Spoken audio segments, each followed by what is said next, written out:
this panel excites me. I think the fact that we're here in a committee here and in Congress talking about how technology and energy is revolutionizing our country and not only creating tens of thousands of really good high-paying jobs, which is something that we ought to be focused on every single day, but also allowing our country to be independent of energy. Here's one case where we've got the opportunity to reduce our dependence on many cases Middle Eastern countries who don't like us, where we're sending billions of dollars to countries who use that money against us to kill Americans in some cases. And so the revolution in energy is I think, one of the most important things if we want to get our economy back on track, get our country moving again, create jobs, and create the energy security, I think, that Americans expect and deserve. And so I think it's important that we talk about just what's happening in the real world with some of these new technologies in energy.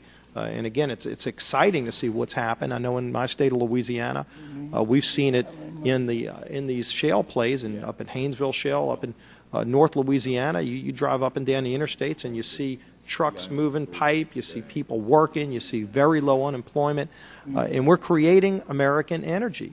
And again, I mean, if we want to have an economy, you know, if we want everybody to live in squalor and poverty, you know, then we'd go with the old economy. If we actually want to create jobs and manufacture, make things in this country so that we can create jobs and increase everybody's lifestyle, not just in America but in other countries, it starts with energy, and safe and secure energy, and that's what this is all about. And so I want to shift it over to you, Mr. de Ruyter. You know, following the lead from my distinguished chairman, Mr. Terry, and he knew I had a number of questions, but I want to first thank you for the commitment that you've made to Louisiana and to America, because you could have put this plant, this liquefaction plant, the cracker, in another country too. You decided to do it in America. $21 billion of investment. Those are great jobs, over 1,000 jobs. And when you see what this all can do for our country, I want to ask you about the process right now. How is it going, and are there any impediments that are placed before you in the regulatory process that Congress can help remove so that you can get these jobs created quicker, so you can create this energy in America quicker? Thank you, Mr. Scalise. I think the two potential impediments that we see is, as some of the other panelists have remarked, is the need for regulatory certainty. We need to have a stable regulatory regime that is predictable and that we can anticipate to remain stable for the long term.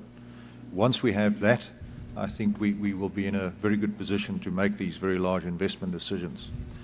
I think as well what would be very useful is, to the extent that we are dependent on various authorities for the granting of permits, we would like our applications, and I must stress that we're not asking for any waivers or exemptions. We intend to fully comply with all of environmental legislation, but we would like our permits to be considered and approved to the extent that they comply in an expeditious manner. I think those are very reasonable requests, and we're fighting in this committee to try to create that certainty so that your company and so many others throughout this country can go and create those jobs and create that American energy. So thanks for what you're doing, for all of you on the panel.